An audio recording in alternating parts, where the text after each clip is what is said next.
ICMR report से यहाँ पर महिला पर्यवेक्षक के एग्जाम में बहुत सारे क्वेश्चन आते हैं, तो कितना अच्छा हो कि आईसीएमआर की 2024 के अब का जो अपडेटेड डाटा है वो हमें एक ही पेज में एक साथ मिल जाए और हम एग्जाम में जाने से पहले उसे एक बार देख लें और वो सारा हमें रिकॉल हो जाए।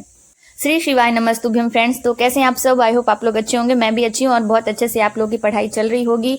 तो जैसा कि आप लोगों ने पहले यहाँ पर टाइटल में देख लिया होगा, तो आज मैं आपके लिए लेकर के आई हूँ आईसीएमआर और निन की 2024 की अपडेटेड डाटा के साथ यहाँ पर रिपोर्ट, जिसे मैंने 2 पेज में यहाँ पर मैंने एक चार्ट के रूप में बनाया है। और आप अगर उसे अभी अभी 1-2 बार यहाँ पर आप उसे याद कर लेते हैं और फिर एग्जाम के दिन जाने से पहले आप अगर उस पेज को एक बार देख लेंगे तो वहाँ पर आपको फिर वो अच्छे से याद रहेगा। और आईसीएमआर रिपोर्ट ही है जो हमें बहुत भूलती है, और दूसरी है योजनाएं, क्योंकि सारा जो डाटा है वो मिक्सअप हो जाता है, इधर का उधर हो जाता है, इसलिए हमें इसे थोड़ा ध्यान से पढ़ने की ज़रूरत है।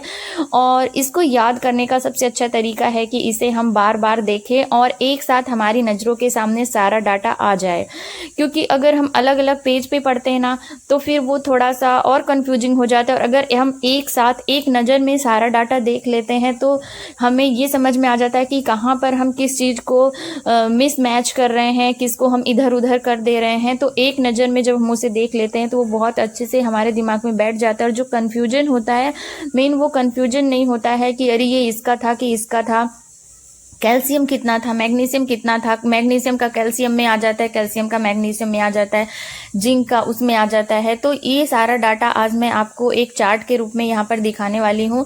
और बस आप इसको यहाँ पर अभी 1-2 बार आप इसे याद कर लीजिएगा, और बस इसे आप डेली हो सके तो, वरना डेली भी तीसरे चौथे दिन हफ्ते में 1 दिन 2 दिन ऐसे आप अगर उस पूरे चार्ट को एक बार देख लेंगे, रीड कर लेंगे, तो यकीन मानिए आपको ज़रूर याद हो जाएगा। और बहुत सारी चीज़ें हैं जो उसमें मैंने यहाँ पर एक चार्ट के रूप में ही कवर की है, तो आपको याद करने में और रिवाइज करने में बहुत आसानी होने वाली है। तो अब ये वो टाइम है जहाँ पर हमें शॉर्ट में चीज़ों को यहाँ पर याद करना है। अब हमारे पास ऐसा नहीं कि हम पूरी शुरू से लेकर के लास्ट तक थ्योरी पढ़ें, सारा कुछ पढ़ें। अब बस हमारे पास ऐसा होना चाहिए कि जिसे कहते हैं 1 लाइन फैक्ट, हमें मतलब बिल्कुल सारी चीज़ें शॉर्ट में देखनी है। तो चलिए यहाँ पर हम आपको दिखाते हैं। भारतीयों के लिए पोषक तत्वों की आवश्यकता, और मैंने ये जो चार्ट है इसको 2 पेजों में बनाया है और इसमें मैंने सब कुछ यहाँ पर कवर किया है। तो चलिए हम पहले देख लेते हैं कि पुरुष के लिए तो यहाँ पर जो अल्प श्रम करने वाले हैं उनका शारीरिक भार और ये ऊर्जा, उनको कितनी ऊर्जा की आवश्यकता है। तो अल्प श्रम करने वाले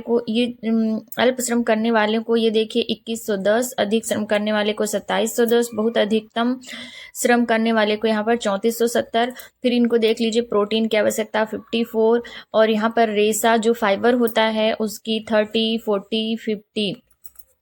फिर इधर हम देख लेंगे कैल्शियम तो 1000, मैग्नीशियम और लौह तत्व, जिंक, आयोडीन।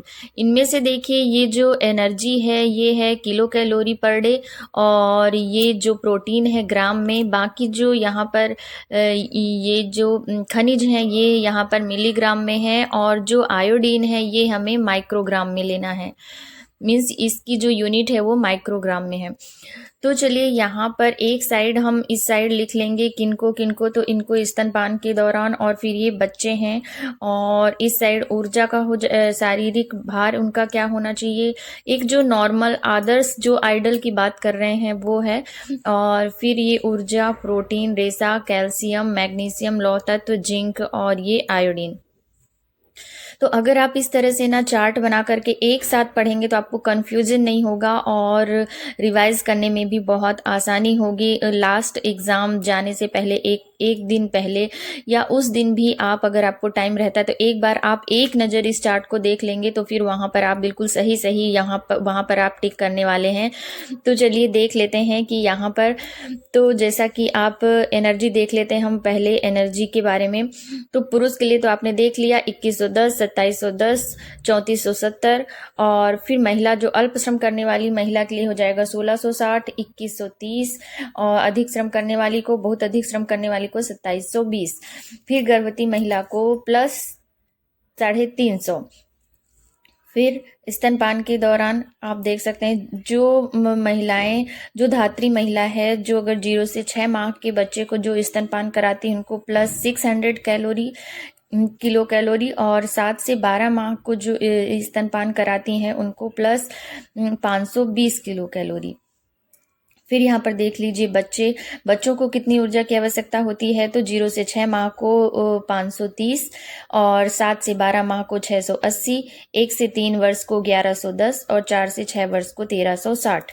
फिर यहाँ पर हम देख लेंगे प्रोटीन का, तो यहाँ पर 54, 46, और यहाँ पर जो गर्भवती महिला है उसकी जो जैसे 3 तिमाही होती है, तो जो पहली 2 तिमाही है उसमें प्लस 9.5 मीन्स पहली और दूसरी तिमाही। फिर जो तीसरी तिमाही होती है लास्ट तिमाही, उसमें प्लस 22 है, यहाँ पर आप देख सकते हैं प्लस 22। फिर स्तनपान कराने वाली महिला को जो 0 से 6 माह कराती है उसको प्लस 17, और जो 7 से 12 माह को कराती हैं वो प्लस 13। फिर यहाँ पर 7 से 12 माह को यहाँ पर जो है यहाँ पर प्रोटीन 10.5। फिर देख लेते हैं कैल्शियम में देखिए, कैल्शियम याद करने का बहुत ही आसान है, क्योंकि पुरुष महिला गर्भवती महिला तीनों को यहाँ पर 1000 है, 1000 मिलीग्राम पर डे है। फिर स्तनपान कराने वाली महिला को 1200, और फिर यहाँ पर आप देख सकते हैं कि जो 0 से 6 माह है उनको 300 मिलीग्राम, 1 से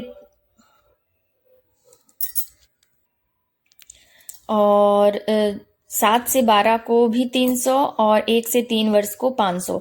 मीन्स इसको याद करना मतलब 1000 1000 1000 1200 300 300 500, इसको आप इस तरीके से याद कर सकते हैं। फिर देखिए मैग्नीशियम 440, 370, 440, 430, 75, 0 से 6 माह को 30, और यहाँ पर जो 7 से 12 है इनको 75।